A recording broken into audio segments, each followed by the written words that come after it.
Assalamualaikum warahmatullahi wabarakatuh, Bapak Ibu pecinta Merdeka Digital. Semoga Bapak Ibu senantiasa dalam keadaan sehat dan tetap semangat. Semoga Bapak Ibu juga keluarga dan umurnya bertambah berkah dan bahagia.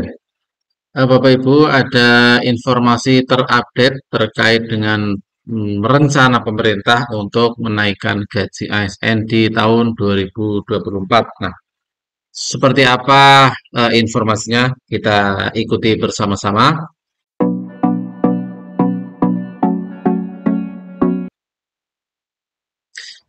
Di beberapa media diberitakan menjadi juga berita utama di Tribun, kemudian Ayu Bandung, Ayu Bogor, dan Berita Kini ya. Mungkin juga di berita-berita lain, tetapi yang paling update ini saya lihat di empat berita ini ya di hari-hari satu hari, 2 hari, atau beberapa jam yang lalu terkait dengan rencana pemerintah untuk menaikkan gaji PNS. Saya ambil di Tribun News Sultra.com ya. Meskipun belum menegaskan berapa persen, tetapi Presiden Jokowi akan mengumumkan kenaikan gaji PNS pada 16 Agustus 2023. Jadi sekitar ya kurang lebih 1 bulan lagi. Rencana pengumuman gaji PNS oleh Presiden Jokowi dibenarkan juga oleh Menpan RB Abdullah Azwar Anas. Azwar Anas mengatakan baru-baru ini bahwa kenaikan gaji PNS akan diatur dalam revisi Undang-Undang ASN yang terbaru. Pemerintah tengah membahas undang-undang tersebut bersama dengan DPR. Ini memang menjadi salah satu proposal yang kami perjuangkan di dalam Undang-Undang ASN bagaimana terkait dengan gaji. Ujar Azwar Anas dikutip dari kanal YouTube CNBC Indonesia. Jadi memang untuk kenaikan gaji di masa kepemimpinan Presiden Jokowi memang agak lambat ya, karena tidak tiap tahun naik ya. Jadi mulai dari 2019, 2018 ya gaji terakhir naik dan sampai sekarang berarti ya 5 tahun ya. 5 tahun tidak ada kenaikan gaji. Nah, ini rencananya ada kenaikan gaji nanti akan diumumkan di tanggal 16 Agustus ya pada pidato Presiden Joko Widodo. Belum pasti besaran kenaikan gaji untuk tahun 2024. Nah, ini besaran gajinya berapa? Nah, ini mungkin masih rahasia ya. Akan tapi ada dua skenario yang ramai dirumorkan. Nah, ini ya, ada rumor terkait dengan skenario kenaikan gaji. Yang pertama adalah gaji PNS naik sebesar 7%. Nah, ini ya mudah-mudahan 7% sampai 10% ya. Kemudian yang kedua akan naik 10 kali lipat. Nah, kalau ini agak kurang percaya. Dengan menggunakan sistem single salary atau penggantian tunggal, penggajian tunggal. Mengutip dari dokumen BKN, sistem penggajian tunggal ini akan menghapus tunjangan yang melekat pada PNS. Oh, jadi tunjangannya dihapus, kemudian gajinya 1, maka ada kenaikan sampai dengan 10%. Azwar Anas juga memaparkan besaran kenaikan gaji sedang dirancang oleh Kemenpan RB dan Kementerian Keuangan. Rancangan diharapkan tidak membebani keuangan negara. Terkait dengan gaji, kami terus melakukan exercise dengan Kementerian Keuangan. Kami lapor kepada Presiden, katanya. Terkait dengan Tukin ya, Tukin dirombak.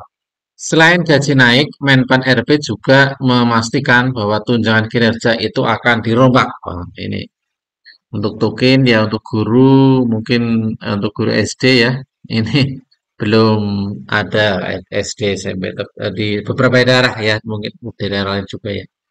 Kalau SMA mungkin sudah ada, Kemenag juga ada. Menurutnya, pemerintah akan merombak sistem pembayaran Tukin sehingga akan mengalami kenaikan untuk masing-masing individu asalkan terpenuhi 2 syarat. Pemerintah memang tengah mengatur ulang sistem pembayaran Tukin.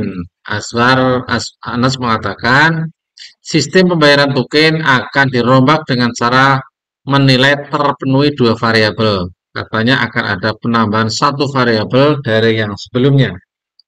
Dengan demikian akan terwujud keadilan bagi seluruh ASN. Tapi ini akan kami masukkan di dalam total reward di dalam RBP yang sedang kami siapkan. Jelas Azwar Anas dikutip Tribun News dari kanal YouTube CNBC. Begitu juga dengan token, ini akan tergantung variabel di daerah yang sebelumnya memang ada variabel PAD sambungnya. Maka di daerah ada camat atau sekda maupun kepala dinas yang tukinnya tinggi, tetapi ada pula di daerah yang sebaliknya. Ini tergantung pendapatan asli daerah, tetapi kami akan masukkan variabel baru, yaitu variabel berdasarkan nilai reformasi birokrasi daerah. Di luar gaji, PNS memang akan menerima tukin tiap bulannya. Bukan tukin saja, ada pula sejumlah tunjangan lain yang melekat. Jadi di PNS ini ada beberapa tunjangan yang melekat. Pertama adalah tunjangan kinerja. Tapi untuk tunjangan kinerja ini tidak semua PNS ya. Eh, Tukin jadi yang paling besar diterima PNS. Besarnya berbeda-beda tergantung kelas jabatannya maupun instansi tempat bekerja maupun instansi baik pusat maupun daerah. Ini pertama. Yang kedua, tunjangan suami atau istri. Besaran tunjangan suami atau istri diatur dalam peraturan pemerintah PP nomor 7 tahun 1977. Kalau sudah lama ya. Disebutkan bahwa PNS yang memiliki istri atau suami berhak menerima tunjangan istri atau suami sebesar 5% dari gaji pokok. Tapi kalau Nah, ini ada batasannya ya. Kalau bukan batasannya, tapi kalau suami istri PNS semua itu salah satu maksudnya begitu ya. Untuk tunjangan anak, sebagaimana tunjangan suami atau istri, tunjangan anak juga diatur dalam PP nomor 7 tahun 1977. Besaran tunjangan anak ditetapkan 2% dari gaji pokok untuk setiap anak dengan batasan hanya berlaku untuk 3 orang anak. Syarat mendapatkan tunjangan anak yakni anak PNS berumur kurang dari 18 tahun, belum pernah kawin dan tidak memiliki penghasilan sendiri, serta menjadi tanggungan PNS.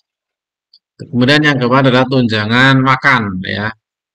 Besaran tunjangan makan diatur dalam Peraturan Menteri Keuangan Nomor 32 PMK 02 2018 tentang standar biaya masukan tahun anggaran 2019 yang diterbitkan Menteri Keuangan pada 29 Maret 2018. Untuk tunjangan makan mungkin tidak semua ya, hanya beberapa PNS, misalnya Kemenak itu juga mendapatkan. Kalau guru untuk SD, SMP, SMA saya belum tahu kayaknya. Kalau untuk SD, SMP tidak dapat. Dalam aturan ini dijelaskan golongan 1 dan 2 mendapat uang makan 35.000 per hari, golongan 3 37, 4 41. Nah, ini cukup besar ya. Kemudian yang kelima adalah tunjangan jabatan. Tunjangan ini hanya diterima kalau jabatan ini semua PNS yang memiliki jabatan sudah mendapatkan tunjangan.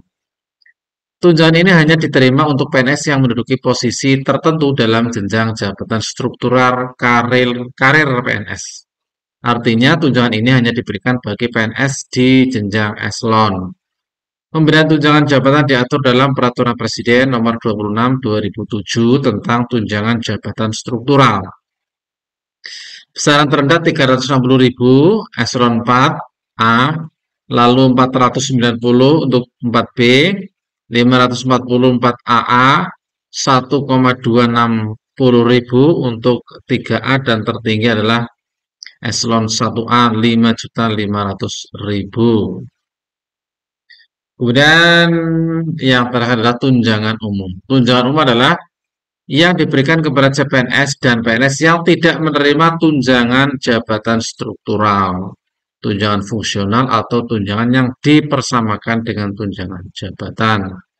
Demikian mudah-mudahan ini menjadi informasi penting Bapak Ibu terkait dengan perencanaan atau rencana pemerintah untuk menaikkan gaji PNS. Mudah-mudahan ada kenaikan dan PNS tetap sejahtera. Demikian, Assalamualaikum warahmatullahi wabarakatuh.